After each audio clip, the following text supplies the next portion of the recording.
Peace, peace, peace, peace, peace, peace, peace, peace to the motherfucking gods. You know? Peace to the gods, peace to the gods, peace to the gods. Great time to be alive, great time to be alive, great time to be alive.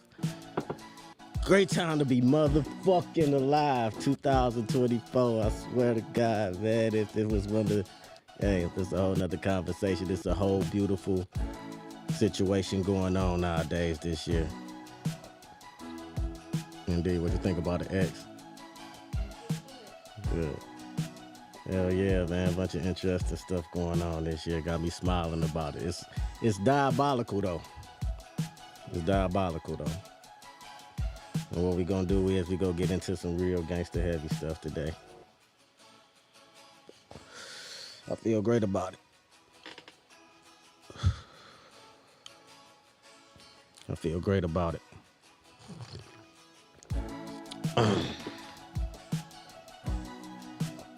See what's going on here.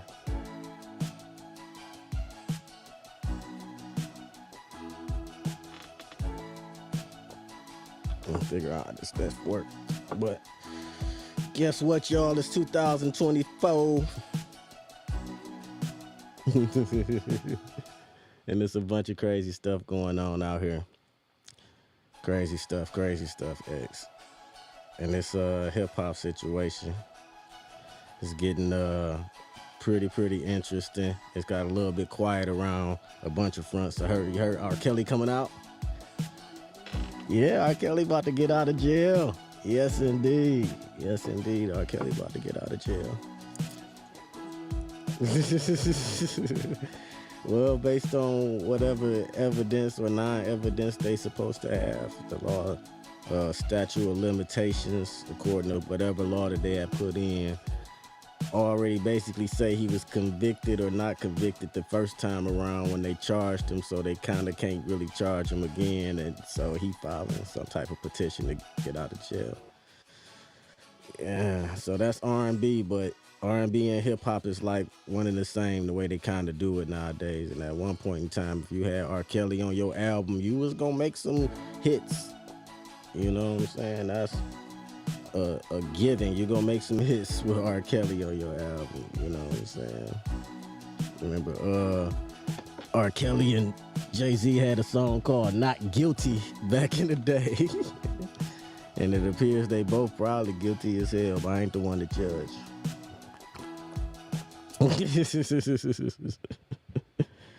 All of them probably guilty as hell. And when I show this information on this video, and this video is kind of old that I'm gonna show, it's exposing the industry, the music industry's hidden agenda, that this was definitely on purpose, to say it gently. You know, coming out of the 80s, you know, hip-hop was it was our thing, you know what I'm saying? As so-called black people, that's the music we gravitated to, and we didn't got taken to so many heights around the world, everybody rocking with it, but it's a reason why, and that reason goes into the law of vibration. I'm gonna go get into that, on how they were able to pull this off in the first place, because it's really diabolical. Once you start figuring out that it was a planned thing, but it's planned way longer than what people actually realize. You know what I'm saying? People think about all of this like it's new or something with all the trap music and all of that. But the reality of it is that it's been going on for a longer time than people even know about. But with that being said, let's start getting into this thing. You know what I'm saying? Let me not waste no time. You know.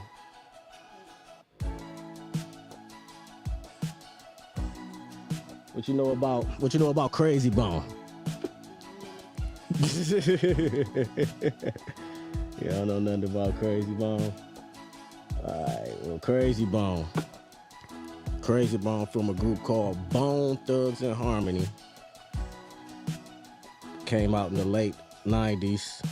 It was one of Eazy-E's group.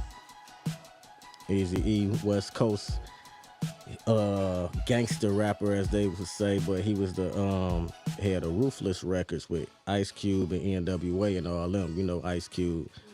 So, shit. Well, to make a long story a little bit longer,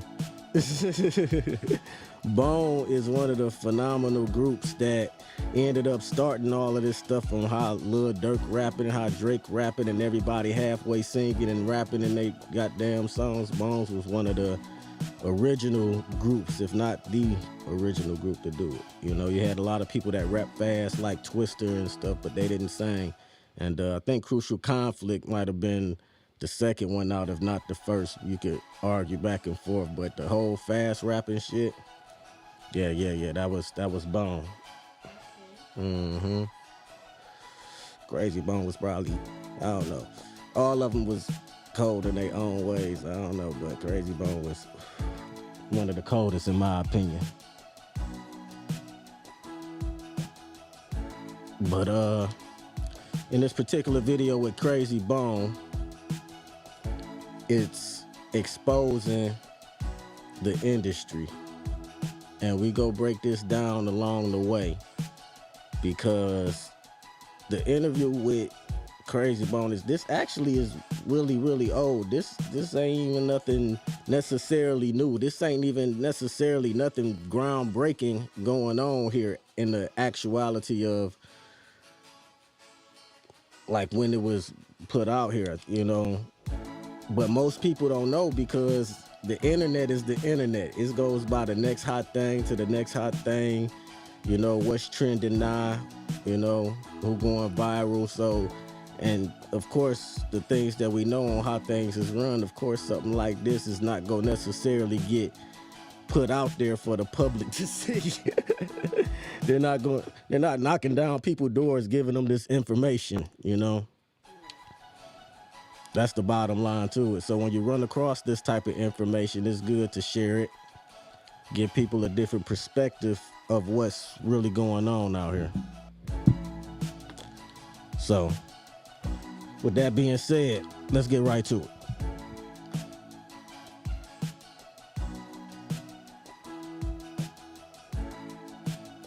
Yes, indeed.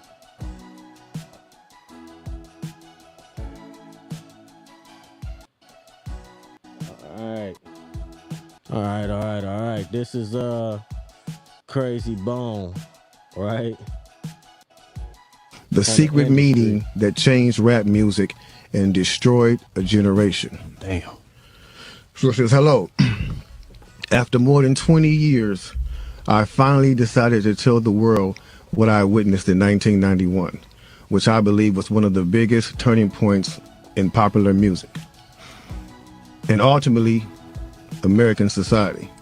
I have struggled for a long time weighing the pros and cons of making my story public, as I was reluctant to implicate the individuals who were present that day. So I've simply decided to leave out the names and all the details that may risk my personal well-being and that of those who were, like me, dragged into something they weren't ready for. Damn. Hold on, let me So we gonna tell a story. We gonna tell the story. We ain't scared. You know what I'm saying? What they gonna do? They after us, not just playing. Look, that black van. So look, so he says, between the late 80s and early 90s, I was what you may call a decision maker with one of the more established companies in the music industry. I came to Europe in the early 80s and quickly established myself in the business. The industry was different back then, since technology and media weren't accessible to people like that, like they are today. The industry had more control over the public and had the means to influence them any way it wanted. Right. So this is let's before we get all the way into it and start getting into the good parts of this video, right? Let me make sure something is known here, right? As they saying in the video. As they saying in the video, This is elite information coming from somebody that was allegedly there. Okay? So we can question the authenticity of the information that's being passed on, but this is coming from somebody that's close in hand to the situation, you know what I'm saying? So a lot of the hearsay can be tossed out of the window when you start getting it this damn near direct. You know, a conspiracy theory at best, but if you understand how the people that we dealing with operate, this seems more than plausible. When you listen to this information, you gonna recognize this is past plausible. This is on the verge of. That's why I say it's diabolical. You know, I laugh at it now that I understand exactly what it is. You find out why I'm laughing at it, but the whole idea of being able, the term is social engineering. Okay, so if you know the 7 laws, the 7 universal laws, then you can get to a point to where you can particularly point out what these social engineering tactics are actually doing. The all is mind, the universe is mental. That is the first law. So if we can get into your mind, if I can control your mind, I can control you. The most diabolical way to control somebody is through the music. You know, music is the fabric of our lives. We start off music singing the most elementary shit. We start off singing the ABCs. A, B, C, D, E, F, G. Singing that shit. You know? Roll, roll, roll your boat gently down the stream. Merrily, merrily, merrily, merrily, life is but a dream. Yes, indeed. Yes, indeed. Yes, indeed. Give myself a round of applause. I think I sounded really good. Sounds good. And it's also like a hidden key in that song, Life is But a Dream. That's like the truest statement out of all the little kid songs that they had. But they got to sing it from such a early age, singing lullabies, you know. So, you know, the vibration of music is always within us. It's within everything that flows, everything that breathes and exists out here, you know. The music will have your flowers dancing. If you a gardener, you know what I'm talking about, you know.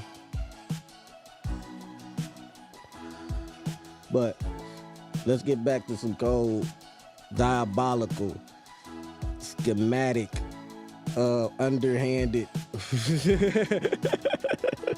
What's the words? I mean, all of it. It's all of it is right here. Let's go on here. Let's get back into it. This may explain why in early 1991, I was invited to attend a closed-door meeting with a small group of business insiders to discuss rap music's new direction. Rap music's new direction. Yeah. Little did I know we would be asked to participate in one of the most unethical and destructive business practices ever seen. Crazy.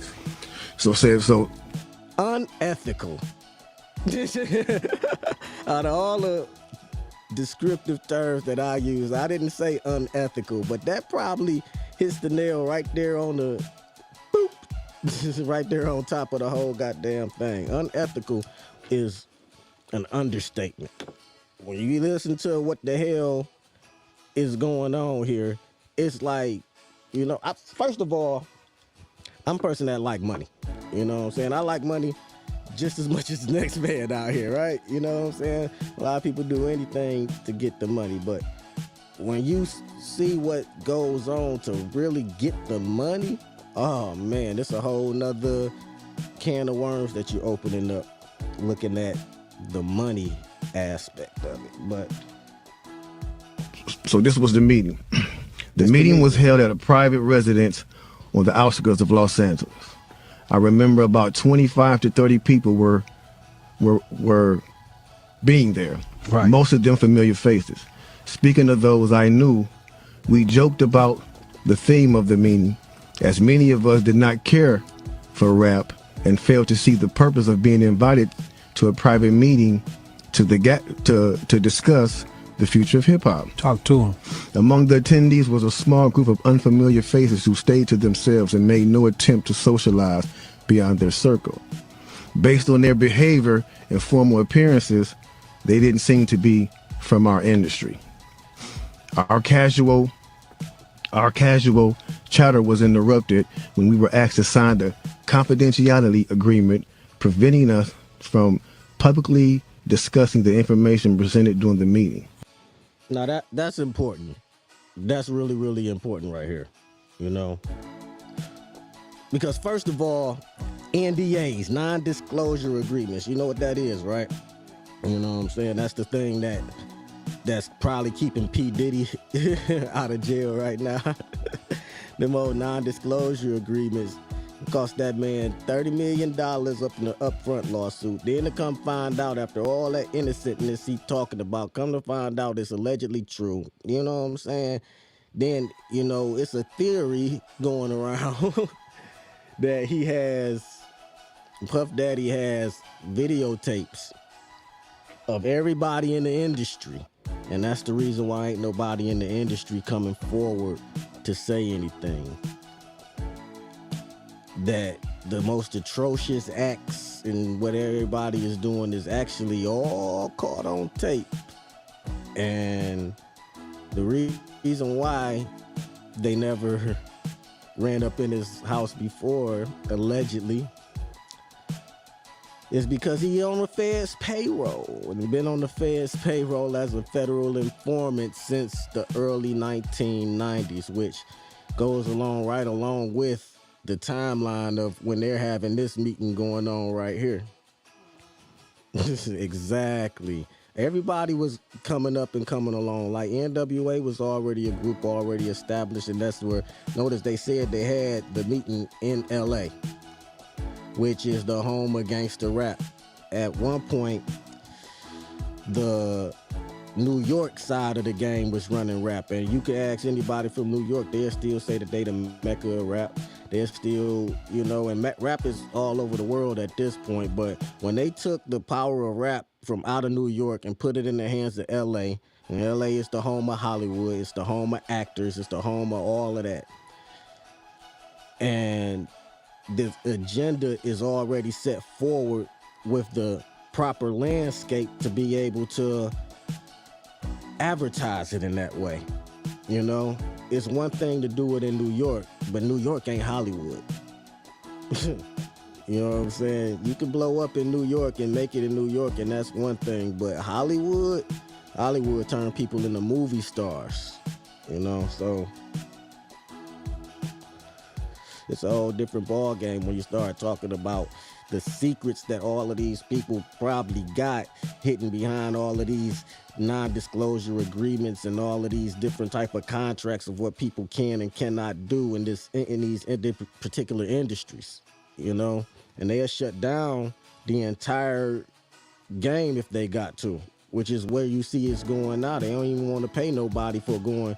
They say selling $1 million. You sell $1 million nowadays, they don't care. They're trying to cut you a $6,000-$7,000 check because they don't care no more. The agenda is already in play. It's already going down. It ain't nothing else that need to be done on their end. They done rolled their dice. They done won a big part of the game with this. But, you know, let us continue seeing the details of what's behind this here agreement. Needless to say, this intrigued, in some cases, disturbed many of us. The agreement was only a page long, but very clear on matters and consequences, which stated that violating the terms would result in job termination immediately. We asked several people what this meeting was about and the reason for such secrecy, but could not find anyone who had the answers for us. A few people refused to sign and walked out. Nobody stopped them. I was tempted to follow, but curiosity got the best of me. That's right. A man who was part of the unfamiliar group collected all the agreements from us. So now it's going to get to the good part because the meeting about to start. Talk to him, G. It says, quickly after the meeting began, hold on one second. Get your popcorn, y'all. Popcorn, you get your pistol. No, sweat. For real though. Quickly after this meeting began, one of the industry colleagues, who shall remain nameless like everybody else, thanked us for attending. He then gave the floor to a man who only introduced himself by first name and gave no other details about his personal background. I think he was the owner of the residence, but that was never confirmed.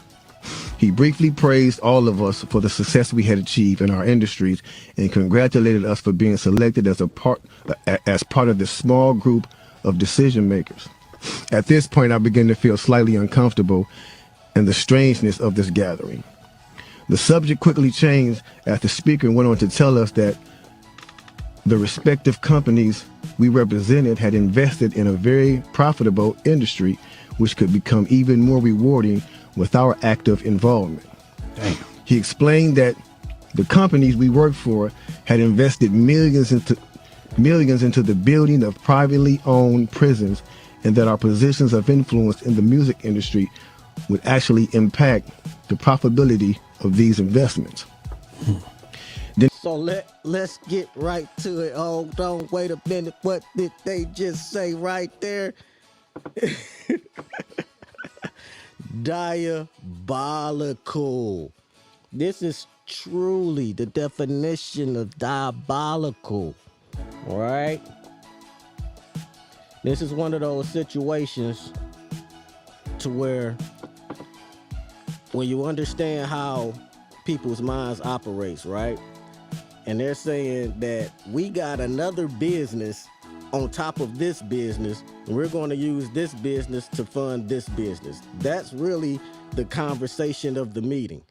But the businesses have to do with the degradation of an entire culture of and an entire way of living. Because remember, at one point, hip hop was kind of evened out, spaced out. You know, you had a lot of good groups that was more or less positive, more or less having fun. Wasn't nobody really all about the guns and the drugs and the dope and all of that stuff. You know, it was something like even the people that was talking about guns and dope at a particular time was talking about it from the sense of they gotta do it to survive.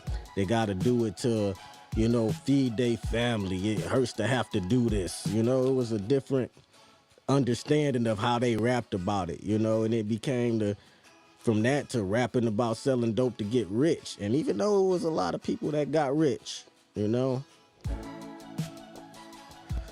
a lot of people got rich selling dope. You know what I'm saying? We got that BMF show on right now. You watch BMF?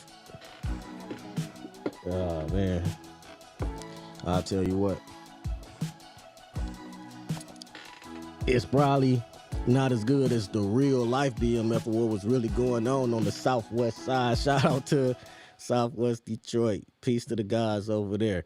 Because I know, you know what I'm saying, coming from out the D, how it be. There's a lot of folks got rich. It started off, see, if you from the D, you understand that we was like the trend set, even if we want to call it like trend setting or whatever, you know, you got a show like Snowfall that kind of give you an idea of what was going on over there on the West Coast, you know what I'm saying, with it starting off in the 80s. You know, shout out to the real Rick Ross, you know what I'm saying, you know, not the rapper. You know, I mean, the secret is out is that everybody is faking. It's all an act. You know what I'm saying? It's all a goddamn act. It's all a show. It's all entertainment. When you got a dude who can literally come out as another real life dude, and the other dude is still alive. The real Rick Ross was in prison when his identity got stole. Everybody like, oh shit, Rick Ross as the rapper, he coming out, I'm the biggest boss. Like, and you loving that shit. And he can rap his ass off. Rick Ross raps circles around niggas. But unfortunately, he picked the name of somebody else. And blew up. And that shit crazy because that's how much power and energy that it actually has in this whole genre of selling dope and getting money and all of that. You know, they knew what they was doing. In the video, they talking about synchronizing basically the music industry and the private industrial complex. Right now, it's more prisons than it is schools, you know? And we know all the schools look like prisons. And so with that being said, it's already built into the design. You know, a lot of people don't know Rockefeller's wife. Rockefeller's wife is the founder of the HBCU school. What's the name of the school? It's Spelman College. Everything that you thought was real, everything that you thought was authentic, everything that you thought was black, really not. It's all a goddamn joke. It's all a psyops. It's all to give you fake pride, fake hope over some shit that's not even yours. Hip-hop not ours. I'm about to prove it along the way. This shit is proven. It is not ours. That shit was given to us on a silver platter, and we ate that shit the fuck up like goddamn rats eating on the last piece of cheese they done found in the alley. They be eating that shit the fuck up. Ain't no doubt about it. We love us some rap music, and it's a reason for that. It's the law of vibration. The law of vibration. We go get into how the law of vibration plays into all of this, but let's get back into this diabolicalness that's going on. Let's get back to the sinisterness of this shit. Then he says, I remember many of us in the group immediately looking at each other in awe and confusion. At the same time, I didn't know what a private prison was, but I wasn't the only one. Sure enough, someone asked what these prisons were and what any of this had to do with music. We were told that these prisons were built by privately owned companies who received funding from the government based on the number of inmates. Mm-hmm. The more inmates, the more the government would pay these prisons. Mm-hmm. It was also made clear to us that since these prisons are privately owned, as they become publicly traded, we'd be able to buy shares. Money on top of money on top of money on top of money on top of money. Sell 1 million records, and then 1 million kids get locked up, so I'm gonna make money over here off the artist. And then when all of these dumbasses get wrapped up into this frequency, and not to call people dumbasses, because I was one of those people. I was an aspiring rapper at one point. You know, man, a lot of people don't know. You know what I'm saying? Shit. And amongst the people who heard me rap, they'll say I was pretty good. You know what I'm saying? It was somewhere between maybe 8 people and 8,000. You know what I'm saying? And probably heard me rap in real life. In fact, if anybody want to hear some of that old school 1990s thuggish shit that I was rapping on, you know what I'm saying? It's on the internet somewhere. It's still out there somewhere. I'll find out exactly where it is and let y'all get a little listen to it if anybody care to hear it. But, you know, just the mentality of wanting to be a rapper, the mentality of wanting to tell your story and explain that part of your life. And with all of us growing up in poverty at the time, coming out of the 80s, selling dope or having a wicked jump shot, as they say. If you're going to the league, you're going to the NFL, where the hell you going? Because school wasn't necessarily the ticket back then. We ain't had no other understanding. Like, we knew we could be successful coming out of the schools, you know what I'm saying? But real talk, ain't nobody see no successful family for real until the Cosby Show came out. Everybody is living in the same poverty as far as I knew, and it wasn't no big deal about it. You knew the dope dealers and they people was gonna have the freshest clothes and the freshest whips, and that was that. And you had your car in your family, or maybe y'all didn't have a car, y'all caught the bus. Shit was tight. I remember, used to be long ass lines on, what's that, Gratiot and Harper. People standing there to get their food stamps back in the day. I remember back in the Reaganomics days. Ronald Reagan. Shit, Ronald Reagan was an actor. If people want to talk shit about Donald Trump an actor, Ronald Reagan an actor, they all actors. But they all actors that's getting money, because I guarantee you they all got interest in these private industrial prison complexes. I guarantee that. I guarantee you they money is long from investing in all of these sinister plots. You know, you'll never get away with this. Your secret's exposed now. Yeah, we got their ass now. Yeah, we're putting it out there for the world to see. You know, it's all good. Let's just get back into it, because it ain't over. Oh, wait, there's more. Most of us were taken back by this. Again, a couple of people asked what this had to do with us. At this point, my industry colleague who had first opened the meeting took the floor again and answered our questions. He told us that since our employees had become solid investors in this prison business, it was now in their interest to make sure that these prisons remain filled. Our job would be to help make this happen by making music which promote criminal behavior, rap being the music of choice. Rap being the music of choice. So basically, you're saying you could have picked rock and roll. Basically, you're saying you could have picked country music. You could have had them out here. Kill ya, kill ya. Oh, Grandma K. Y'all picked rap on purpose. You know what I'm saying? That's really some fucked up shit. But you understand why? Because first of all, it's brand new.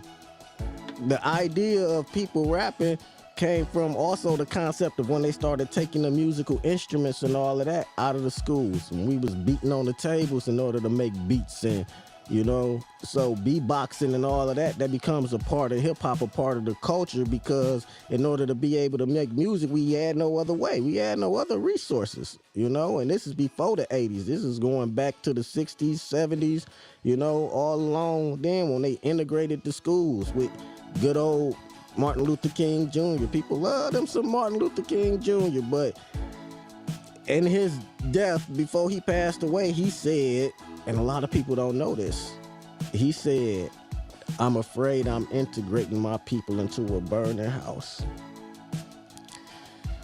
Malcolm X has said we didn't land on Plymouth Rock. Plymouth Rock landed on us. Infamously, he was saying that we was already here, the original people of this land. There's actually really a war going on beforehand. So if this is an ongoing war, then this is war tactics that they're using when they implementing the strategy of targeting rap music specifically, you know? So there's no reason for them to pick rock and roll. They already stole it and now it's theirs, and now they masquerade around like it's theirs, you know? But for the culture, when we got is hip hop, we got R&B, but that's about love.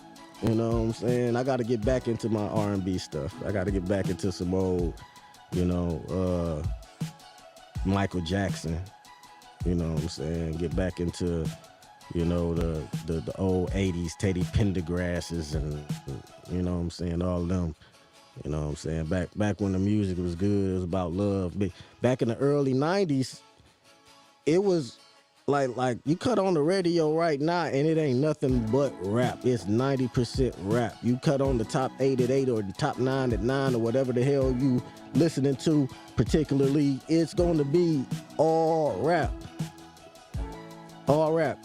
Probably one slow song in there, maybe 2 slow songs in there at the most, but it's not going to be no whole bunch of anything else.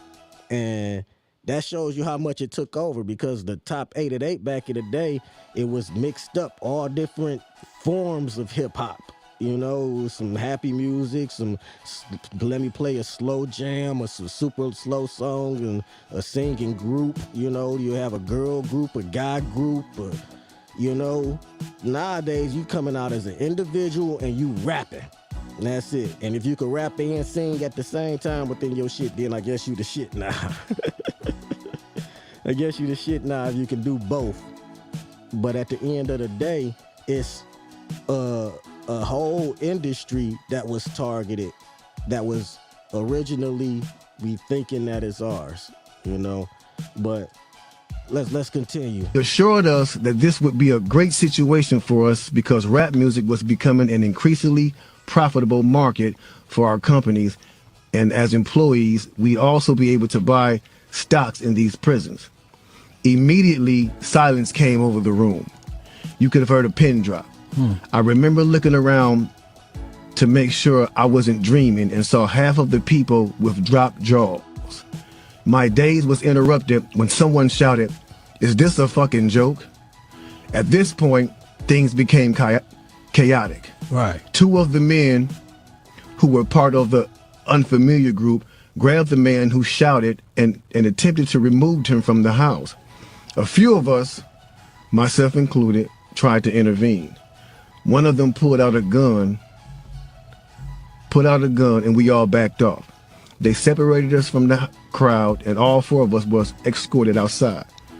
My industry colleague, who opened up the meeting earlier, hurried out to meet us and reminded us that we had signed an agreement and would suffer the consequences of speaking out about this publicly, or even those who attended the meeting. Damn. I asked him. Now, right there, that's where it gets serious at, because another conspiracy is that Eazy-E was at that particular meeting, right? And a part of this alleged conspiracy, a lot of people don't know, is that Eazy-E was one of the people who wanted to get out of it and didn't really want to do it. And even though he was a real drug dealer and a real gangster and all of that, he was one of those that didn't really necessarily want to do that. That what they were talking about, he wanted to take his money and give it back to the community on some real, let's build some stuff up type of thing, you know? And that is one of the reasons, allegedly, why he ended up getting taken out. So now if you watch the NWA movie, you see he get took out by Suge Knight. He supposedly injected him with some AIDS, injected him with some HIV or whatever, but it could have been any number of things. But based on this letter that we see or hearing about, and the authenticity of it, like I say, can technically be questioned, but a lot of things you got to put on the table of people who dying off, you know? They say Diddy got a lot of bodies, a lot of them. And say he killed everybody from where he started in Uptown Records, killed his ex-wife Kim. He got a long list of alleged bodies up under his belt of people who could out him, you know what I'm saying? But hip-hop is a dirty industry. That's why I say I'm glad I didn't get all the way in it, you know? But let's get back into this thing. Why was he involved with something so corrupt? And he replied, "It's bigger than the music business and nothing we can do." And no, it's bigger than the music business and nothing we want to challenge without risking consequences. We all protested as we walked back into the house. I remember word for word the last thing he said. "It's out of my hands now. Just remember you signed an agreement." He then closed the door behind him. The men rushed us to our waited until we drove off the property. Damn. So this meeting, bro. Now that's a lot for a meeting right there. Oh yeah, definitely. You know, and this person later on, he said, you know, this person actually ended up leaving the music industry. After this happened, a few years after this, he ended up leaving the music industry. Okay. And he said he just like over the years he just felt guilty because he said as he sat back and he watched these plans come to a reality Over 2 decades. he sat back and was like, wow, they really pulled it off. Yeah.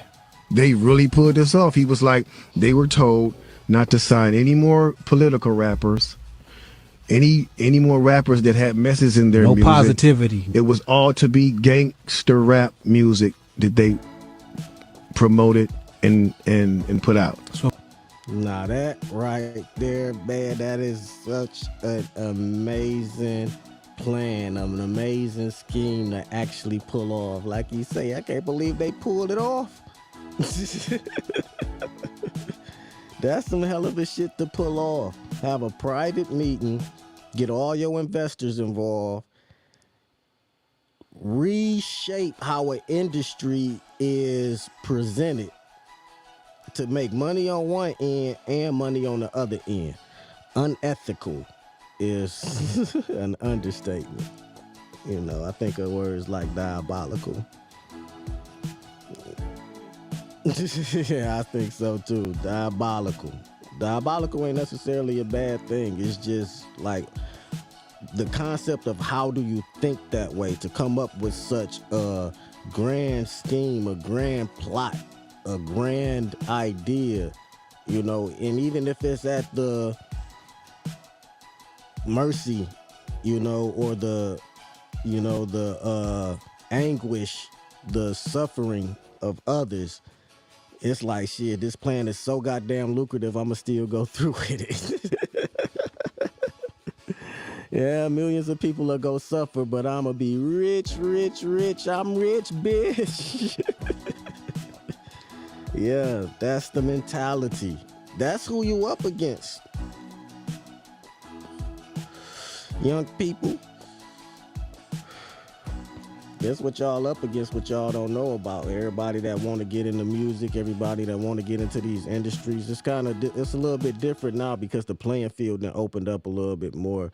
And so now all of the diabolical people got to find a way to get stocks in all the other companies so that they could turn them diabolical, you know, through osmosis. Just slowly just permeating through every a new entity that's created that's trying to do the right thing. We'll buy them out. We'll buy them out. Like, a lot of people think Tubi is black owned. Tubi is owned by Fox. It might have started off getting black owned and we go promote all the black shows and all of that. It might have started off as a great idea, and then as soon as everybody start watching it, here come Fox like, hey y'all, give y'all a couple $1 million. Y'all go ahead on. We appreciate y'all building the platform up. Y'all going on about your way. We about to put our stuff on here, put some other stuff on there. We still go keep bringing y'all stuff on, and we just go silently be in the background. That's Fox owning this shit, and now they still got leverage on what can be displayed, what can be showed, you know. As far as the entertainment industry go, one of the funniest shits that I was just cracking up at, and like I say, the story kind of old, but it still play a part into today on why Kyrie Irving not playing in the Olympics. You know, he's had the Amazon had the video on their platform. And who is Amazon? They supposed to be a delivery company, but guess what? They say we go let people watch TV too. We gonna get money over here, and we gonna get money over here. And so now everybody, it's no longer like back in the day when you could just cut on the cable television. You only got 65, 70 channels. It wasn't no HBO 1, 2, 3, 4 Max, Cinemax, Showtime 2, 3, 4. Wasn't no Roku. It was like, you probably had like 4 movie channels. It was HBO, Cinemax, Showtime, and the movie channel. That was it. Stars didn't even exist for a long time from where I come from. And so you cut on the TV. I come from when you cut on the TV will cut off on your ass. Like at the end of the goddamn night, it ain't gonna be nothing but I ain't that old when they showed the Star Spangled Banner, but shit, it damn near go off. And watching them old episodes of I Love Lucy or some shit, you cut on the TV, middle of the night. But I hope you catch a old rerun of Family Feud with the old guy that used to walk around with the high heels on or something. It's a whole different ball game back then. But TV nowadays, everybody got an app. You know what I'm saying? You can be on any publication that you want to be on, and it ain't no big deal about it, you know? As far as like who's running what, who's doing what on these particular platforms, because they ran by so many different people. So if you the conglomerate and you started off, right, and it's five, top five people or organizations or Illuminatis or whatever the hell you want to call them that run 90% of the media, right? And so then you get somebody like Amazon come in, they taking a piece. You get somebody like Netflix, they come in, they taking a piece. You get somebody like Hulu, they come in, they taking a piece. And then so now these top five, they not controlling the 90% like they used to. Now they controlling 80, 75, 70, 60. So what they do is they go into these other companies and they buy stock in them so they can have a controlling interest in them to be able to now regulate what gets played on those platforms as well, because they still trying to control the narrative. Now, going back to the Kyrie Irving thing, he's not on the Olympic team because he talked about that he grows to Negroes video, which I ain't got too much to say about that particular video within itself. I ain't gonna go into no right or wrong debate about it. But the issue is that the people that he works for are the people that print the money. They literally print the money. And those people that print the money can't really say anything to Amazon because Amazon done found their way into the game. And so they can't say, Amazon, take that video down.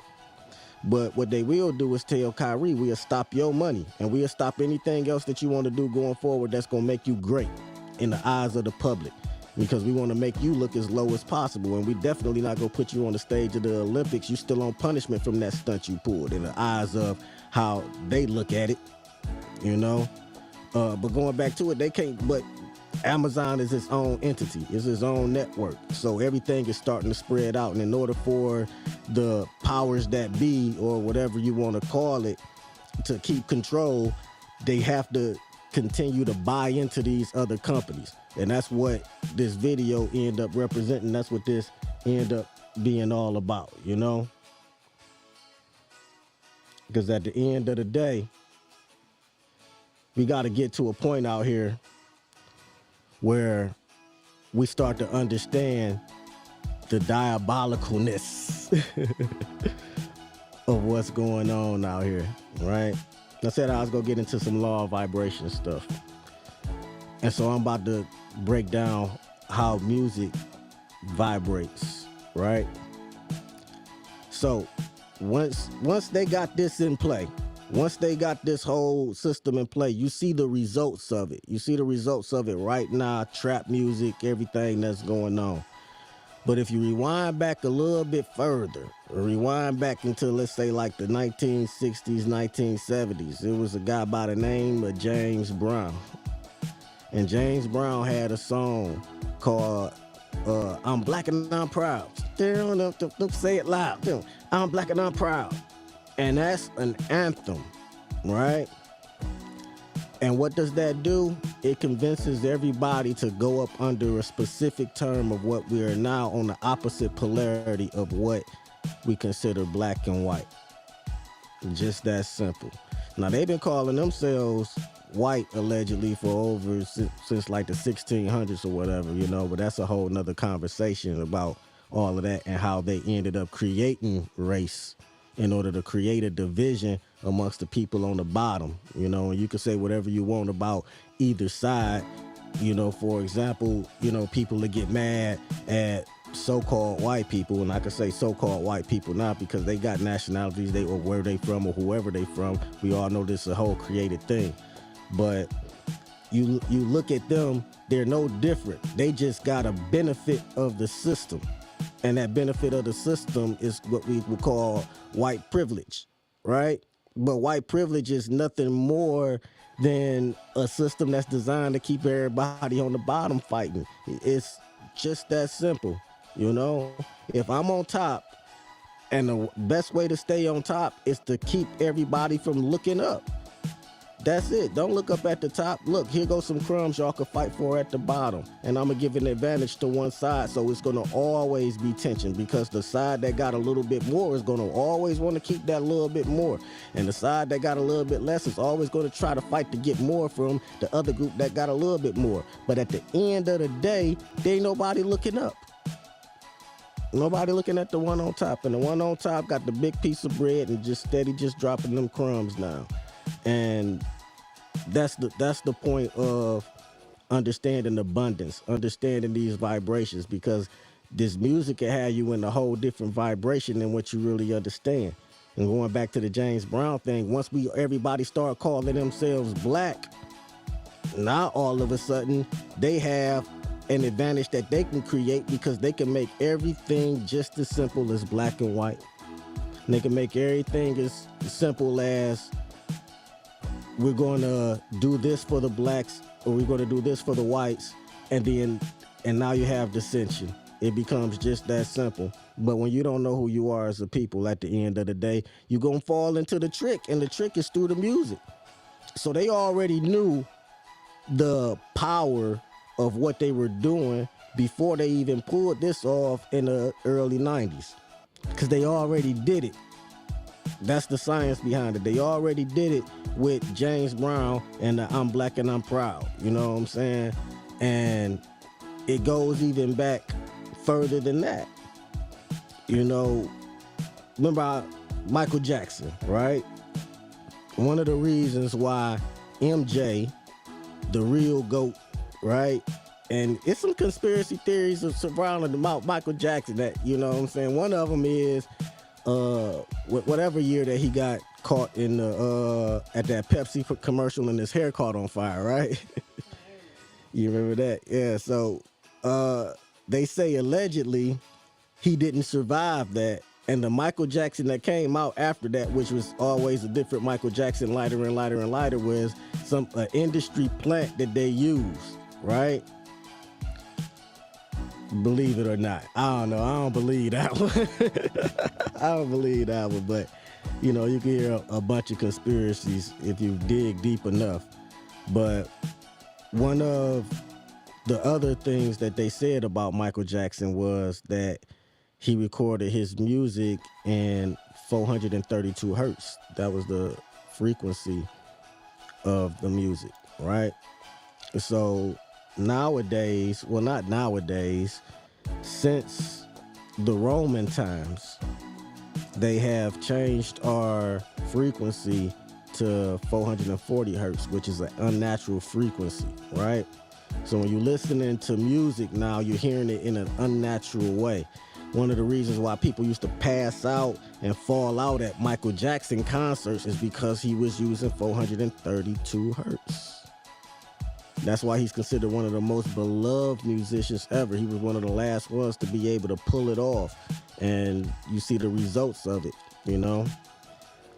But with that being said, you might be thinking, well, shit, if they taking control of the music, they taking control over the movies, they taking control over this and that, and how do we stop it?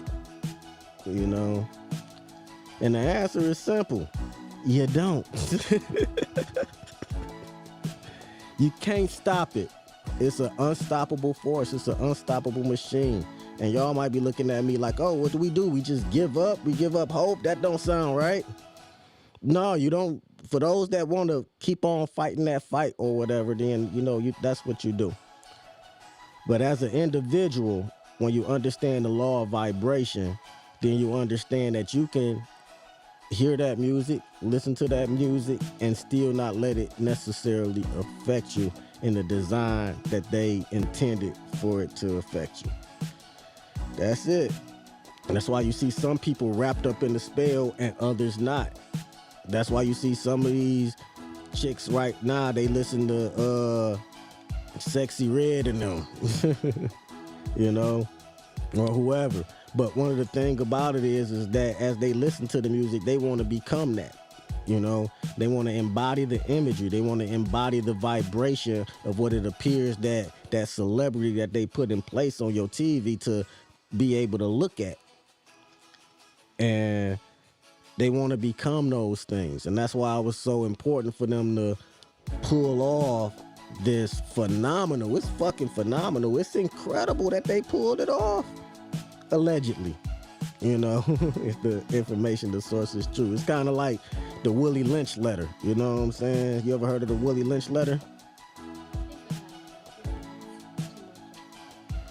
Well, basically, it's a letter about how the design of keeping a slave, not only for right now, but for generations to come. And it was a letter about how to treat your slaves differently, have some in the house. That's where the term house niggas and field niggas, and separate the young from the old and the weak from the strong, and do all of this other stuff. And it's some out cold diabolical shit. And this letter that we just read is on the level of equivalency to what that Willie Lynch letter was all about. So whether the Willie Lynch letter was true or not, it appears that shit works. Whether this letter from this inside industry whistleblower, right, is all about. If it's true, if it's not true, it damn sure look like that shit worked. So at the very least, it's about controlling your own vibration within and being able to hear everything and absorb everything and be able to use your mind, the power of your own mind, to rise above that frequency. Because, you know, like, I got to take my own advice on this, you know what I'm saying? Every single day, every step of the way, you know what I'm saying? You listen to all of this stuff and you're like, well, how does it affect me? What does this have to do with me? The difference is what you're using the music for, you know? And so you don't see a motherfucker loading up the clip to an AK, cocking that boy back and cutting on some Beethoven. You don't see nobody cocking a pistol back to some Mozart, you know? That's not the feeling that you get when you listen to that type of music. It makes you want to calm down, and make you want to sit down, and make you want to get into a different mind frame. That's what music is for. When you cut on slow jams and slow music, it make you want to get involved with your partner, significant other, whatever you want to call who you with. You know, makes you want to get close. I think it was a song that went like that. But it make you want to get close. And so when you listen to this gangster rap music, that's why, you know, the studio gangsters, you know, a lot of people don't know what a studio gangster is. Studio gangster. Studio gangster, y'all remember them studio gangsters, the ones that never picked up a pistol or nothing in their life, but they rap about that life like it's that life. Because it's for the money.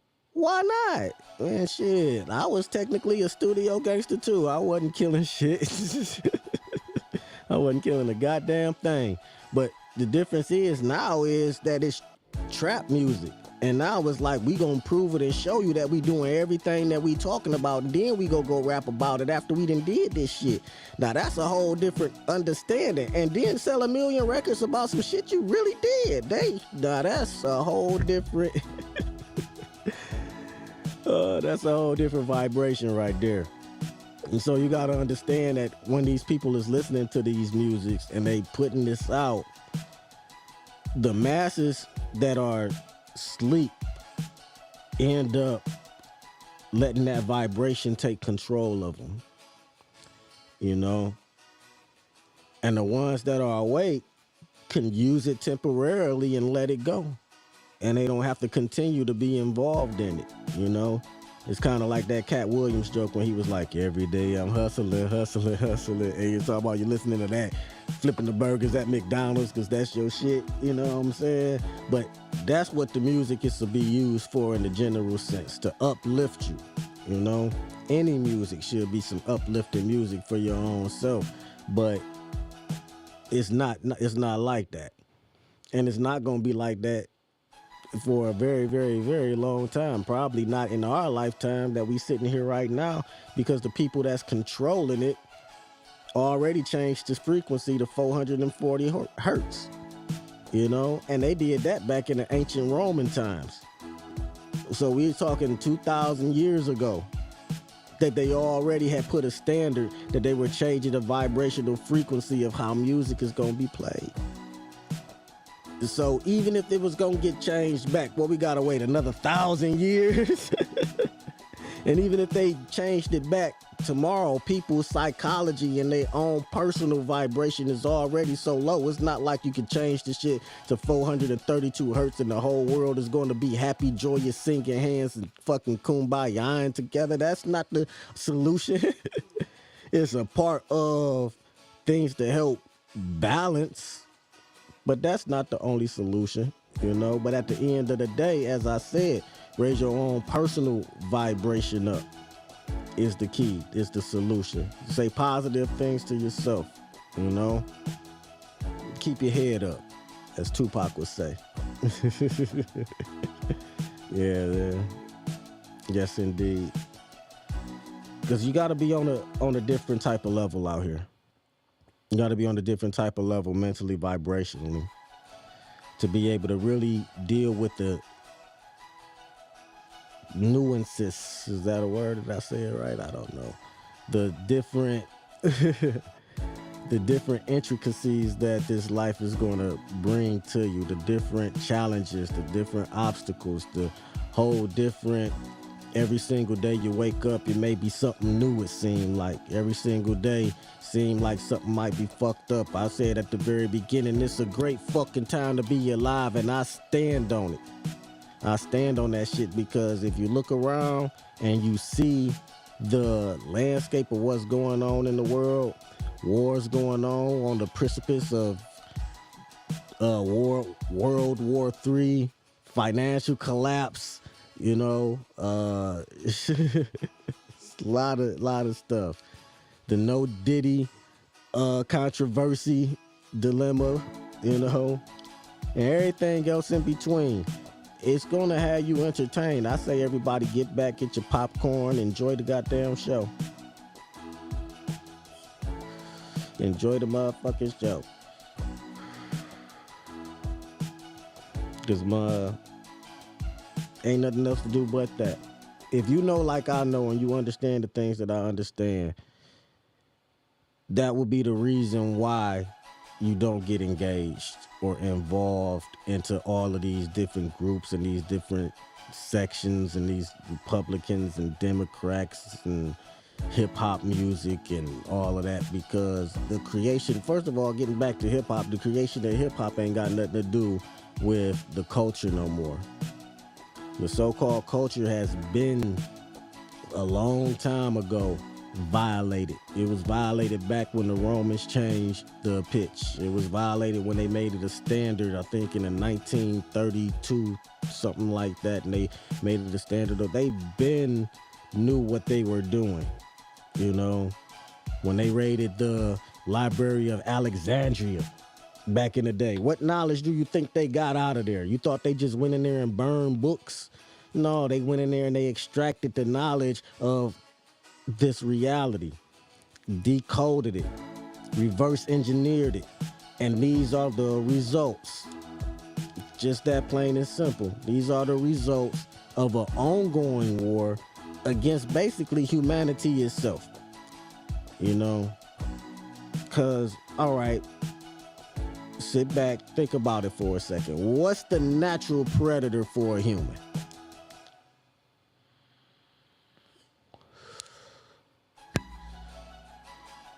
You see, there ain't none. That's the point. There is not no other species that's out here that's gonna naturally kill a human, eat a human, and do it on a regular basis. You know, now you will get fucked up by a lion, you get fucked up by a tiger. Ain't nobody saying that none of these animals fuck you up. Now, you will get fucked up, However, that's not none of these animals' intention. They got their own natural predators and everything to worry about, you know? But we're top of the food chain, as egotistical as we are. We're not even recognizing that there's a reason that we're allegedly on the top of the food chain without no predators and all of that. And it's because that was designed to be that way. So for the people, this for my science people out there, right? It's because it's a lot of science people who believe in certain things about science, and then I'm gonna bring it home. I'm gonna land the plane. You're gonna be picking up what I'm putting down. Let me break it down to you like this, right? Coming out of the Big Bang and everything that come out after that, they give it a definitive point, right? They say the Big Bang started, well, however many billion years ago. I want to say 13.6 billion years ago or something like that. It might be longer. I think that's the age of the Earth formation or something like that. But anyway, they put an astronomical type of number that you could never necessarily verify on your own to be able to give the universe a starting point, right? If you know anything about infinity, you know infinity is beyond computation. It can't be counted. So if you're going to count to infinity, as what number would you start with? Well, people will say, if you're not thinking, you'd be saying, well, we'll start at 1. But infinity doesn't have a starting point. So therefore, you get the concept of negative numbers, or you get the concept of a circle. And you get all of these different concepts to explain and show the Fibonacci sequence and all of these other things, the pi, to be able to show and explain what infinity is in this reality. But if you're trying to take control of this reality, you have to give it a starting point. And that's where the science people come involved. They give it a starting point at the Big Bang. Then out of the Big Bang, you get the theory of evolution, Darwin's theory of evolution, that say that we came from a different other species of hominid, Neanderthal, or whatever the case might be. And because of this, right, that would be our ancestors or whatever. And they say the only proof that they don't have is the missing link between that Neanderthal sapien whatever and the Homo sapiens sapiens that we are technically supposed to be called now, right? Now, if there's a missing link, that means y'all ain't proved shit. Just think about it. How can I show you proof of something if it ain't nothing there? So that's the big hole in the story on the alleged theory of evolution when it comes to humanity, right? So the deeper understanding of all of this is that everything is all a part of the imagination, right? The imagination is so vast, and to call it imagination, right, is still a metaphor, you know, within itself. You know, some people will call it something else, but that's really what the veil of Isis is. That's really what the Holy Grail is, the fountain of youth, and all of those things that they say that exist that they're trying to find are all aspects of that same infinite part, right? That can never be revealed, which is only still a part of that same imagination. So this reality that we living in is still merrily, life is but a dream. It's still that. It doesn't seem so because it's so solid. It doesn't seem so because it's so real. You cut somebody, they bleed. You know, your family member passed away. You used to talking to them every day. You used to calling them on the phone, talking to them every day. Now they gone. That shit hurt when you understand that in the physical presence that they are not necessarily here anymore. And in this reality, everything gets recycled. And they call it like on Lion King, they call it like the circle of life. So even if your body get buried, it get ate up by the worms and all of that other cool shit. If you get cremated, then your body goes up into the smoke, reconnects with the atmosphere, and all of the elements of the atmosphere gets redistributed back down into this same system of what we call earth or reality. That's just the bottom line. But the essence of your spirit and soul of who you are is always was, always will be. Always was, always is, and always will be. Yeah. And it's hard to fathom that you had a life before being born technically into this earth. And it's maybe even hard to fathom that you got a life after this earth. For a lot of the Christian peoples out here or whatever, they'll say, yeah, it definitely is an afterlife. And what I'm saying is that all of that afterlife, whatever that you're going to experience after that, depends on your vibration right here, right now. If you're not raising your vibration right now, then even if you is a Christian, how the hell you gonna get to heaven with a low vibration here?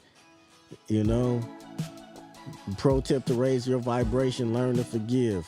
You know what I'm saying? I'm working on that myself. That's one of the things that we all indeed gotta work on to a certain degree, because when you don't forgive, you hold on to negative aspects, things that you think you don't like. So how can you create when you still in your mind and your subconscious sitting into a lower vibrational situation?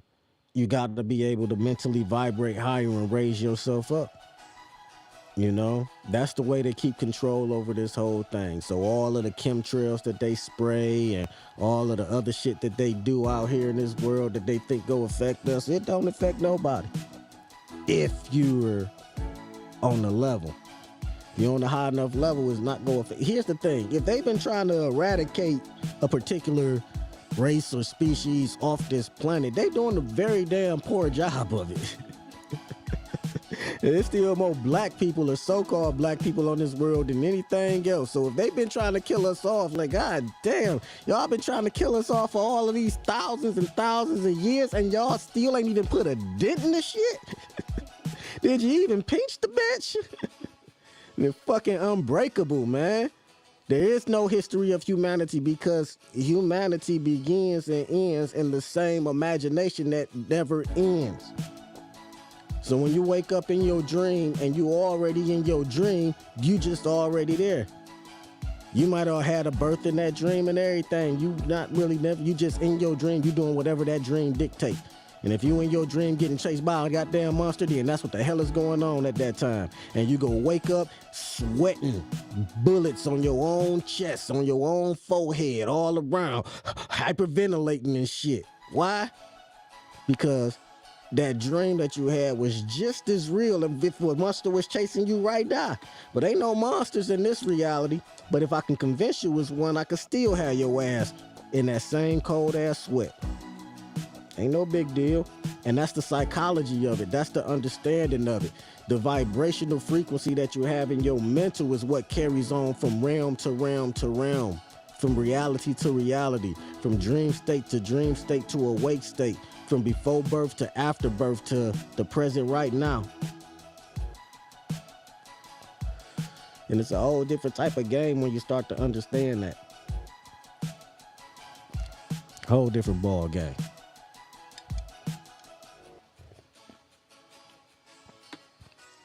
Gotta vibrate high, tighten up. And for all the Titans out there, tighten up, man. Let's tighten up for the people. Tighten up them vibrations, you know? You gotta tighten all of this stuff up, man.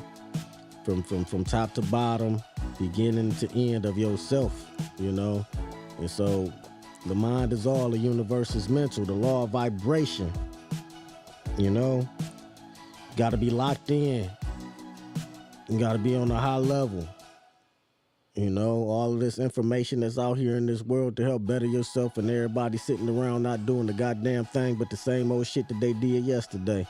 And 99% of the thoughts you had yesterday, if those is the thoughts You go have the day, then your reality is gonna repeat that day.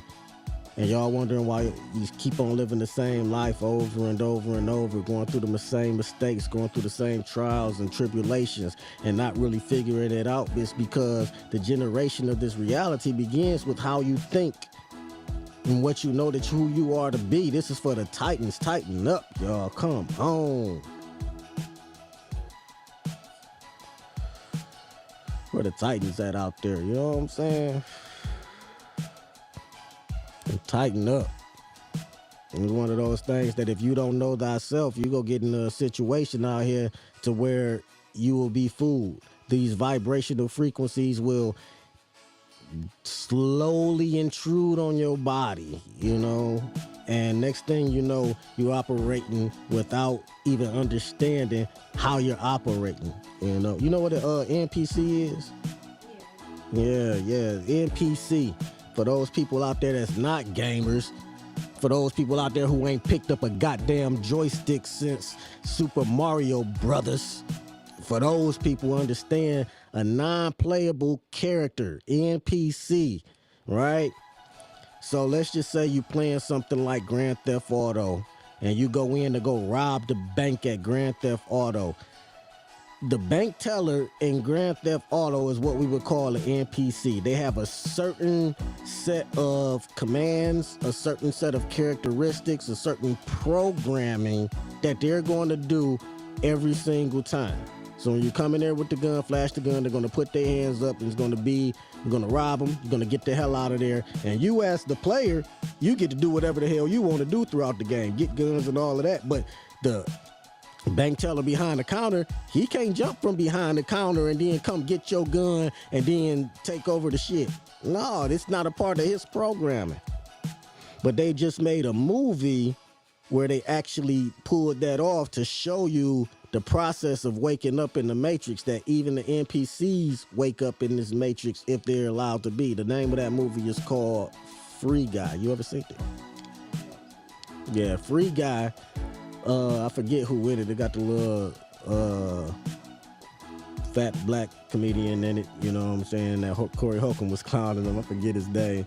Then they got I don't know. I think it's Ben Affleck or somebody. You know how they get the famous white guy, you know what I'm saying, in general, that you love their strong chin ass looking white boys.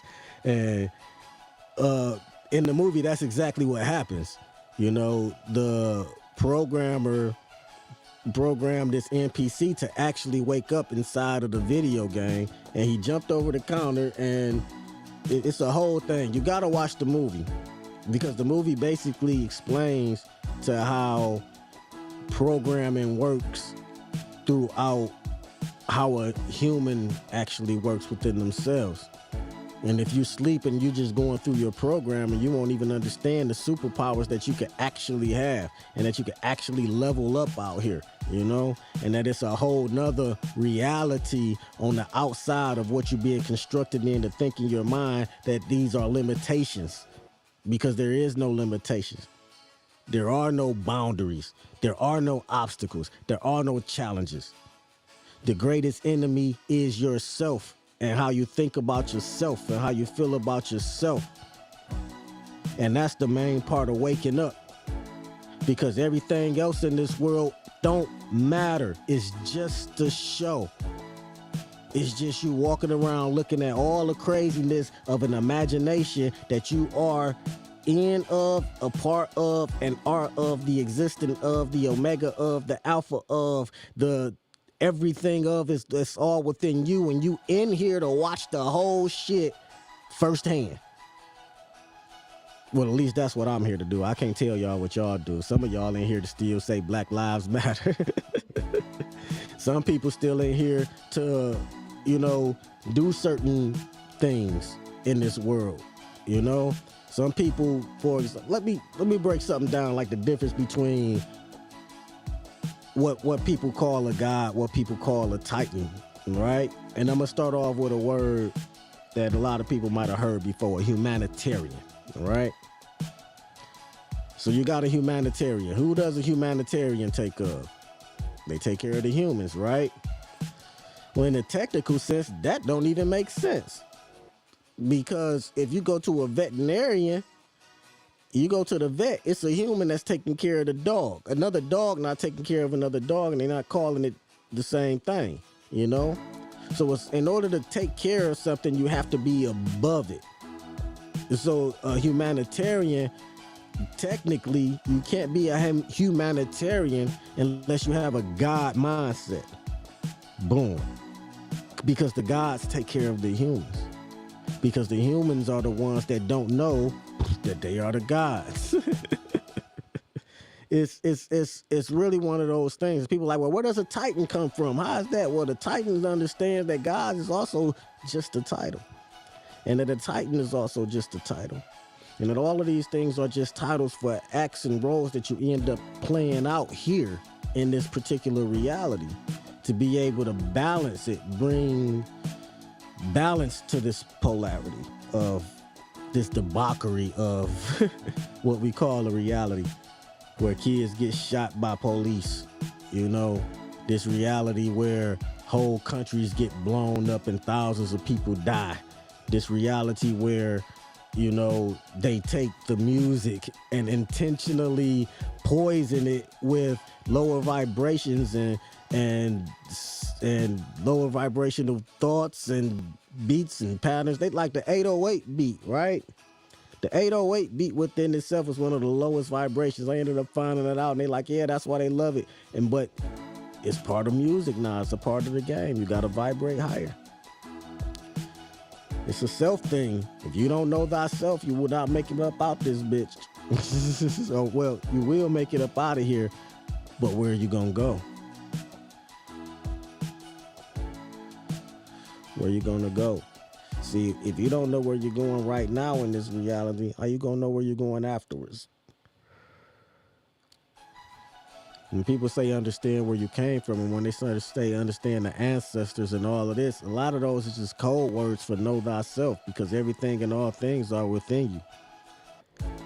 When they start talking about melanin and all of that stuff, it's that all of that is a construct to be able to explain the superpowers that we all have. Period. That's it. And in order to get them online and to get them unlocked, you got to raise your vibration. That's it. It doesn't take a whole lot to really start that path of raising your vibration, because the more you raise your vibration, the more you will be able to look at these type of things that's going on out here in this world and then know how to raise yourself above it. If you don't know how to raise yourself above it now, how are you going to raise yourself above anything in the future? It takes step by step by step, but it's a within process, you know? And all the people out there that's watching the news and getting your anxiety all up, wondering who gonna be president and what the hell's gonna happen with the stock market and what's going on in China and what's going on with the BRICS nations and what's going on with this and what's going on with that. All of that is entertainment. That's it. Just entertainment.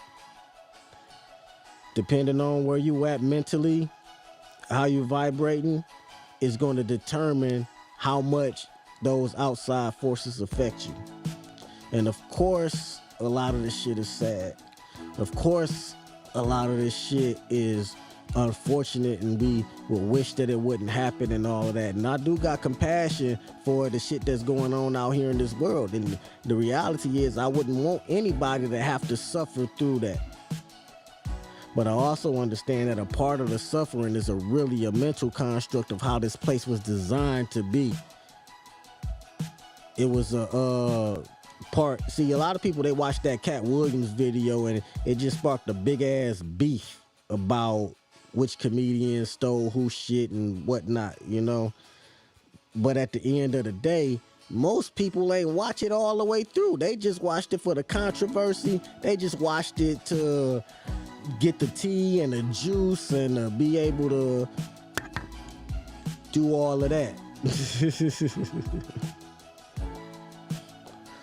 But at the end of the motherfucking day, watch it to the end. Go back and watch that Cat Williams interview to the motherfucking end, you know?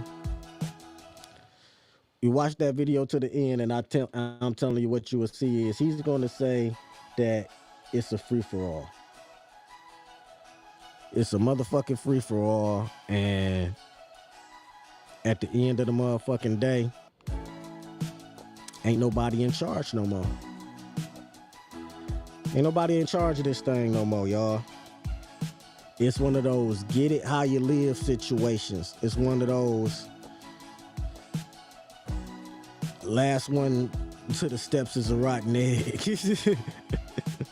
You know, put your foot on glue. You know what I'm saying? It's freeze tag. No teams. You know what I'm saying? And everybody it. That's the crazy part about it. That's what this whole reality is about, because we lost that self of understanding of what was going on. And it's a big ass paradox in how one should think psychologically about this shit, right? So, for example, you take the state of humanity and then you say it's fucked up. It's diabolical. You got all of these different people and entities and whatever it is going on taking over the world. And then you will ask yourself, well, at one time, was it ever peace on earth? Right? If it was, if there was ever peace on earth as people would want it to be, right? Even in the Bible, in the Garden of Eden, in any story, creation story, or wherever you find there was peace, there's also end up to some type of a war or some type of a fall or some type of a something, because it's all in a design. And that design is based in vibration. In order for something to vibrate, it has to move up and down to a certain amount of degree to be able to be measured. And that's the law of vibration. Some vibrations move so slow that you can't see them or appear to be still. And some vibrations move so fast that they appear to be still, but everything vibrates. You know, and that vibration begins with you. That vibration begins with the inside of you and how you feel about the you within inside yourself, that higher self you that's on the opposite side of what this human body is telling you to do, on how this human body operates, you know? And shit, like I said, I remember back when I was younger rapping, one of the things I wanted to do so bad was get shot, because I knew it would boost my rap career. You know what I'm saying? Back in the day, everybody getting shot. Tupac got shot, 50 Cent got shot. And then I seen somebody get shot. I say, I don't want to get shot. Ooh, no. That shit look painful. Oh, no. All that blood. Oh, no. I would never want to have to go through that. You know, and then imagine getting shot and then now you can't walk no more. I ain't seen no paraplegic rapper out here going platinum. And so getting shot is out of the window, you know what I'm saying? But think about the mentality of what it takes, on how powerful it is, that the message that they put into the rap music back then, to even have somebody to think that that's some okay shit to fucking happen. It's not okay to think that way. And that's where trap music is right now. You got people out here like, well, shit, I already know how to rap and I'm already killing niggas, so shit, I'm in perfect position. Like, that's the mentality. If I could think about getting shot in order to be famous and have a record deal and all of that shit, can you imagine that the people that's out here doing it for real, what they thinking about it? They like, I ain't gotta stop killing. What's the point of me stopping killing? That might make my record sales go down. I gotta put a body a week out here. Shit. Fuck dropping a song, I'm dropping a body. Shit, and tweet about it. Shout out to King Von. Shout out to King Von for that, man. Like I say, the shit is real. My other homeboy, you know, I'm saying it like I know these motherfuckers for real. I have no idea. Pooh Shiesty. Like, man, you don't care that you rolling in a fucking Ferrari Maybach, you still go pull up and do that shit. I seen the foot, like he said on Menace to Society. I got the tape, nigga. I seen that shit. You still trapping? In a Benz? Y'all motherfuckers done lost y'all goddamn mind. You know, but it's a different type of dope. That music became the new dope. I ain't seen no crackhead in a long time, but people is going nuts over the music though. The music that became the new dope. The music is the new crack. You know? And they doing anything to get on that level. A whole different vibration. I will kill you and rob you in order so I can have something to really say on the record. When I say no cap, you better believe that shit, nigga. And dropping bodies, not records. And that's where the whole situation that came into in this rap game, you know what I'm saying? And I love hip-hop music. I love hip-hop music. I love rap. I love R&B. I love the creativity. But as you can see, we have no idea what the true creativity could have been out of rap and hip-hop because all of that shit was suppressed. That shit was suppressed by a diabolical plan to put out a particular type of music. Like I say, the Shada shit started in LA. That's where all the gangster shit going on. They put all the gangster shit out there, and now everybody want to be gangster rappers. One good thing about that music, though, or alleged, right? Because everything is the law of polarity. We didn't stay broke in the rap game forever. So even though all of them some bitches is crooked, it's a lot of people who made money along the way behind the scenes, took care of families and all of that cool shit with the high right mind state and vibration behind it, not just to be out here, you know, doing foul shit on some Diddy shit. It's a lot of people who actually love the music, you know. And they took that shit to a whole different conversation when it's like, you know, now I love the music, but my favorite song is Hit 'Em Up, you know, Tupac type of shit. You know what I'm saying? You end up having your favorites, but, you know, but that's the mental transmutation of it because Hit 'Em Up made a whole lot of money itself. People just bumping it. Take money. West Side, Bad Boy Killer. You know who the realest is. And you know the whole goddamn song. Word for word, every goddamn ad lib. You know what I'm saying? There's a lot of anger behind that song, but out of that anger produced what? A whole movement of people looking at Tupac in a certain type of way. They took that polarity, they took that East Coast, West Coast beef, and they capitalized off of it. And if you know, like I know, the whole shit was orchestrated, the whole shit was staged. How could it not be orchestrated and staged when I just showed you the video of how they orchestrated and staged it? It don't even matter at this point on whether or not Tupac is dead or alive. It don't matter if Puff Daddy set him up. It don't matter what his bodyguard said. It don't matter what Jaguar Wright's saying. It don't matter what nobody's saying because we know that the whole shit was orchestrated from the beginning and everybody that's involved in it didn't either know no better, didn't know any better, or once they found out or they knew better, they say, fuck it, I'm already knee deep in. If I try to get out, they'd kill me. So shit, it's the life you gotta live now. You know what I'm saying? Shit, I ain't going out like that.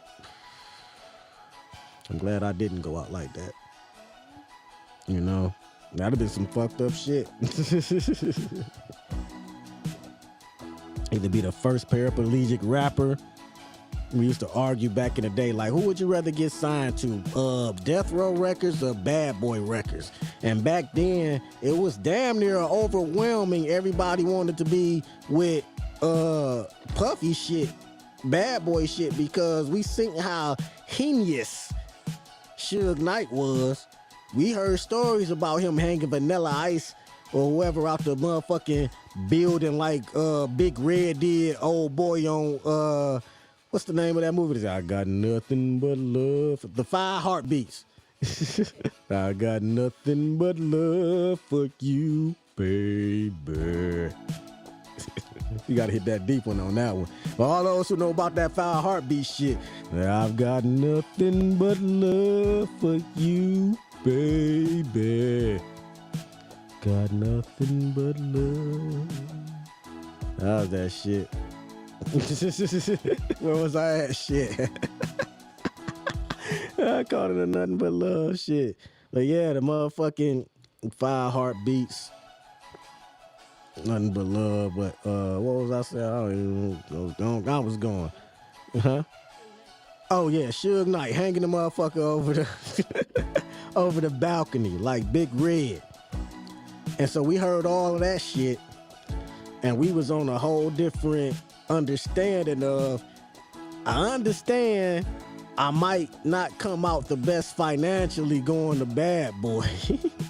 We understand Puffy is going to grape us. Only to find out that those strawberries and grapes was real. He had a whole nother flavor of banana for y'all guys to taste out here in this world.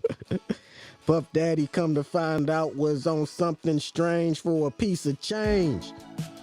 And we wanted to sign with him.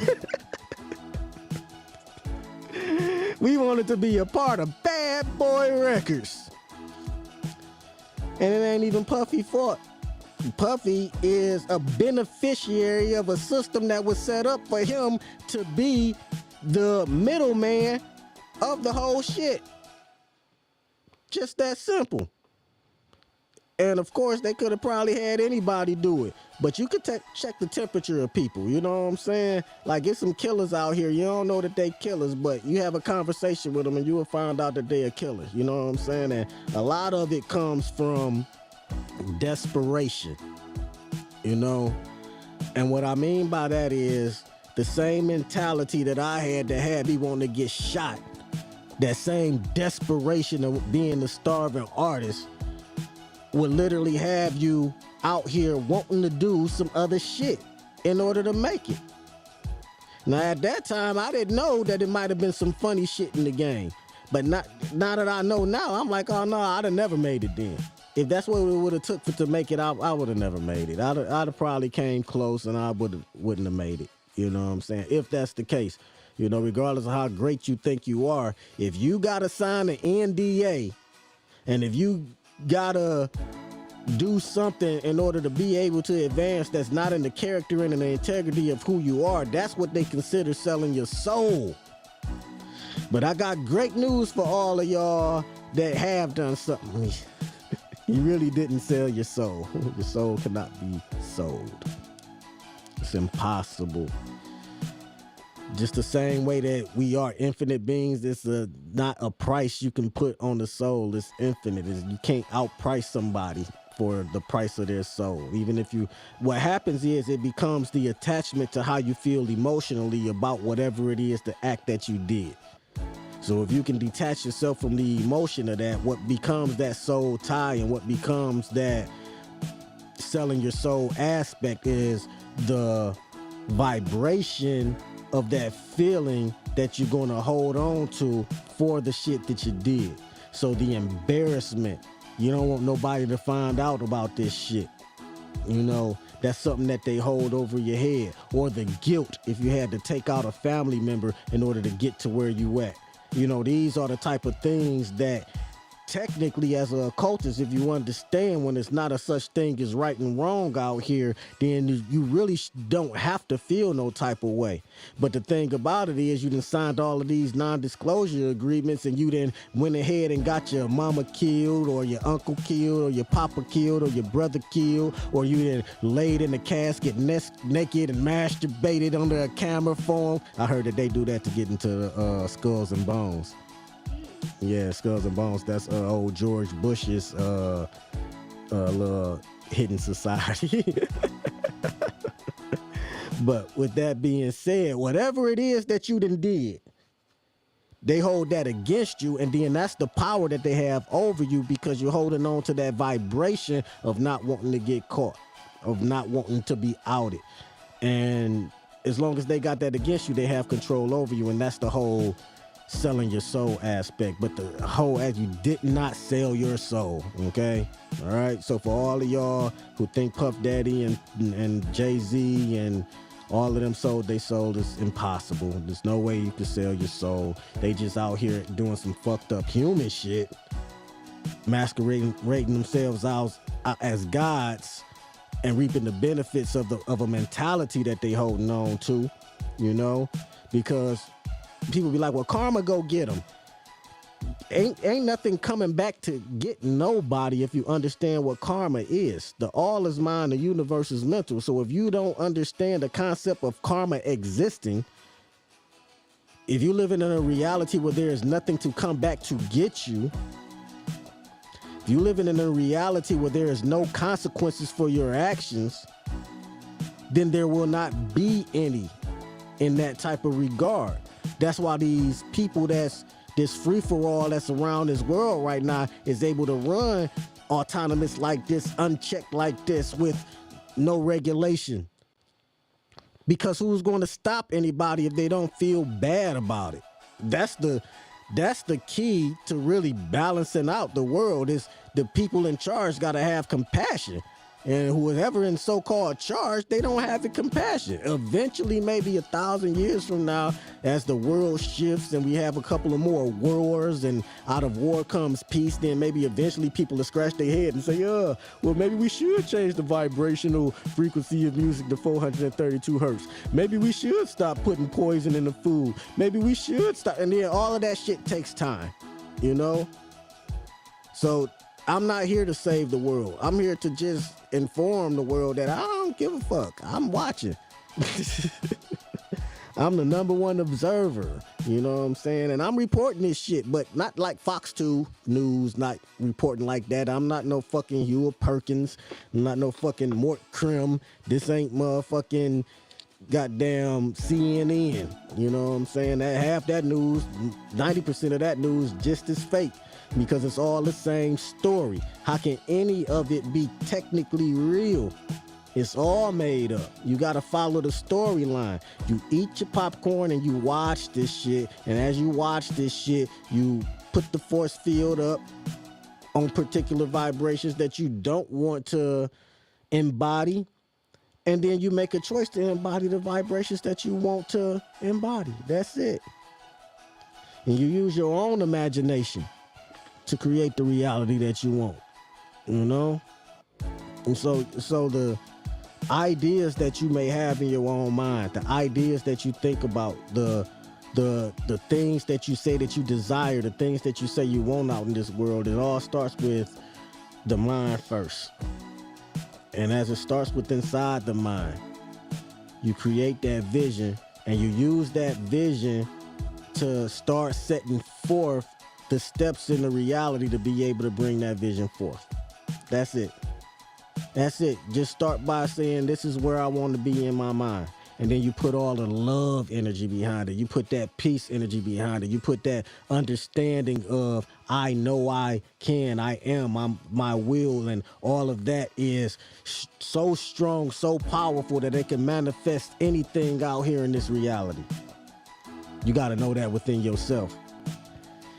See, it's a lot of y'all that got participation trophies back in the day.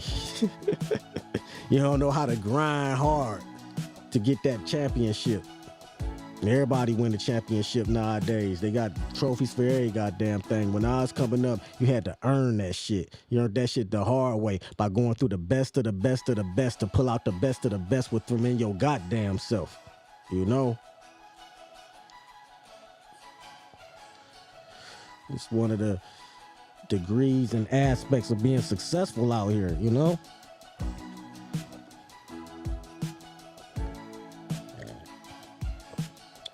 Got to be successful in different type of ways, and the essence of success starts in the mind.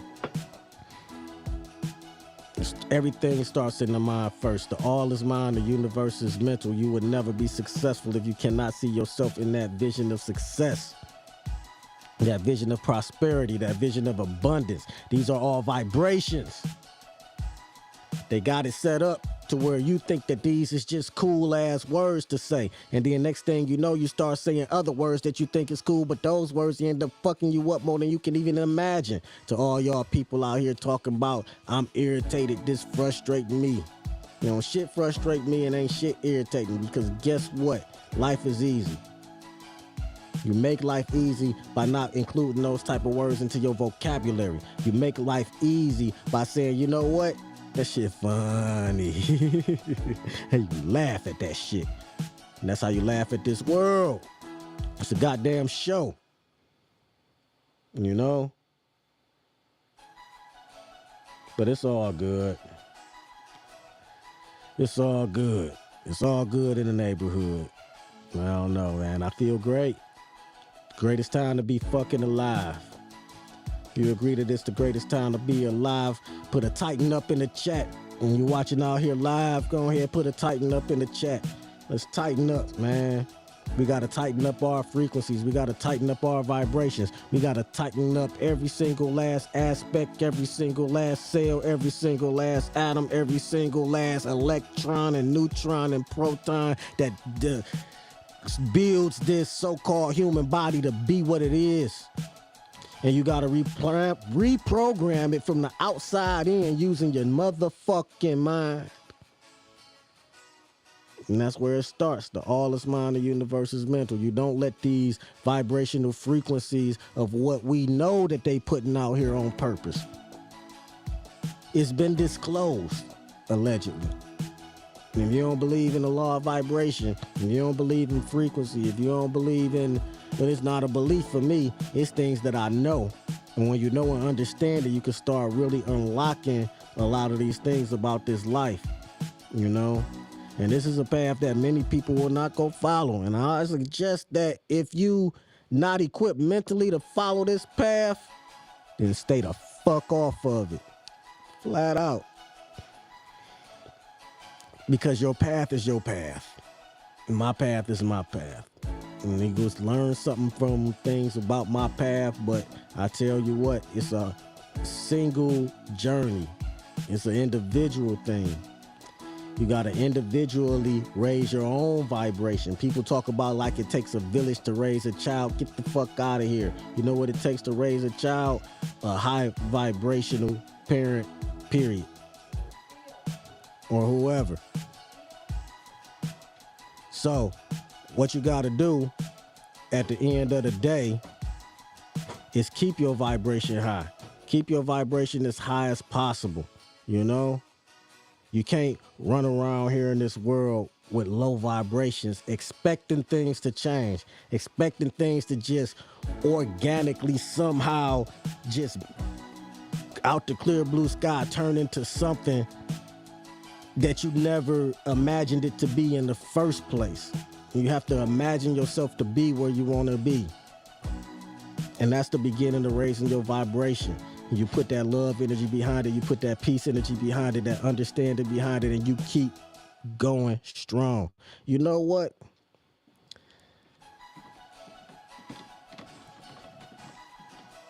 This law of vibration is one of my favorite laws.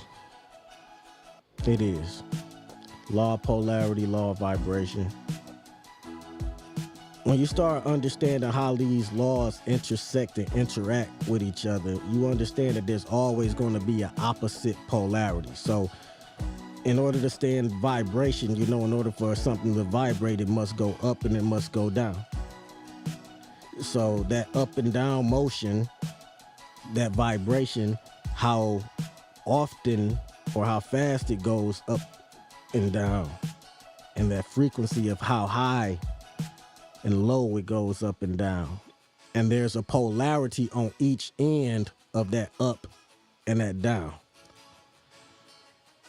And so when we start talking about understanding changing our vibrations, if you already on a lower vibration, if you're down here, right, and you're looking to get up here, once you get up here, based on understanding the law of rhythm, you know that there's a chance for you to come all the way back down here. The goal is to not come back all the way down here. The goal is to keep on going higher up. But in order to keep on going higher up, you may have to come down just a little bit, get a little bit more balance, and then so you can rise back up higher, you know? So don't be upset if you feel like you maybe regressed a little bit and reprogramming your own mind, because it takes a long time to be able to get to a certain point to where you're unaffected by all of the distractions that they put out here in this world. It's one of those things to where if you're not fully engaged into the development of yourself, these distractions in the world will throw you off, and you will, next thing you know, you look down and you may be down a little bit lower than you was last week, but that's okay. Recognize where you at. Recognize where you want to go. Put in your imagination where you want to be, and then get right back on it. And don't be upset if it don't come within the day or within the week or within the month. Just keep on expanding the imagination of it, you know? And go step by step. Do the next right thing after the next right thing for yourself, within yourself, to bring peace within yourself. What you feel is the best right thing for yourself might not be the best right thing that somebody else might tell you that it fucking should be, but that don't matter. Do what's best for you within your own heart and your own self, for your own balance, to raise your own goddamn vibration, because there's a lot of people out here that's gonna tell you don't do some certain shit, but tell them to mind their own goddamn business, because your vibration is your vibration, and if this is what it's gonna take to bring you up to a higher level, then you do that shit. Give a fuck what somebody else got to say. And if you got to listen to some rap music to get on a high vibration, then do that shit. Good luck to you. Good luck to you. But that's what it's, like I say, it's a built-in design. You can still extract the positive out of that frequency if you know what you're doing. And all is mind, the universe is mental. And you take within your goddamn self, you know? There ain't no secret out here of how they played us, how we've gotten played. We got played like the same tapes and CDs that we used to get pressed up on. But it's all good, because now we could be ones that's doing the playing. We see what the playing field look like. We know that all we got to do is raise our vibrations mentally above anything else that they call themselves throwing at us. If anything was working that they was throwing at us to the highest degree of how they think that this shit should work, then we will be eradicated. But guess what? At the same time, if you eradicate, let's just say if you eradicate all the humans, then who else is gonna be the control? So they gotta keep a certain amount of people here. It's crazy when you start thinking about the psychology of how it rotates, how it goes in a circle or the law of vibration, every up and down movement, everything comes back. So at one time it was a golden age. We may be in the iron age now. We headed back up into the golden age. We got the age of Aquarius in effect right now, you know. Shout out to my nephew Brian too. You know what I'm saying? I forgot he passed away 10 years ago. Yeah. But on the real tip, I guess that gave me the energy to pull all of this off. You know what I'm saying? I'm about to get ready to wrap all of this up. We just wanted to put down some shit that people may have known, may not have known about the state of hip hop, you know, the fall of hip hop. Because once all this information get out, then what you go do? Eventually people go stop listening to it, and it's not gonna be the fall of hip hop in the United States. They gonna move it over to other countries, and they gonna have their own hip hop, because the same play that they run here in the United States, they run it in every other country that they can get control of. That's technically a third world country. You're trying to survive country. You're trying to come up type of country. They go over there. They run the same place that they've been running for the same past couple of thousand years. It ain't no secret. And guess what I'm going to do about it? Not a goddamn thing. I'm going to sit back and I'm going to observe, and I'm going to focus on raising my own vibration. Tighten up, tighten up, tighten up, for sure. You know, we're in a whole new realm right now, y'all. A whole new understanding. But with that being said, getting ready to wrap all of this up for y'all.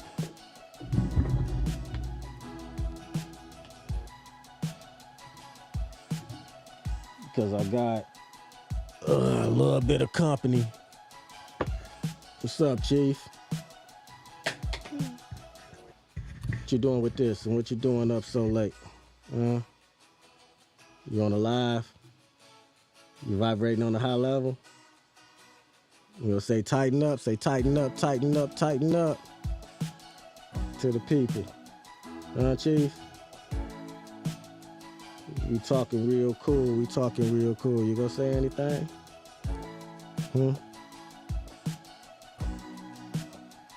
Nosy? That's what you showing me? Yeah. Slade. Dada. Slade. Dada. All right, we about to go ahead, bring everything down to a close.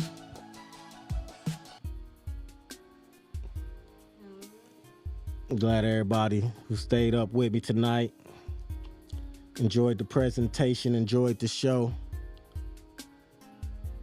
We on the real high level, high vibrations, feeling real good,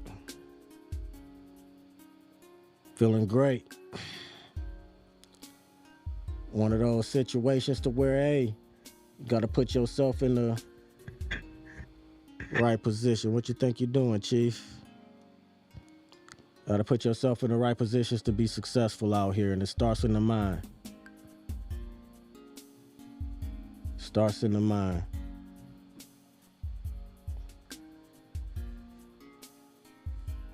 So let's get ready to wrap things up.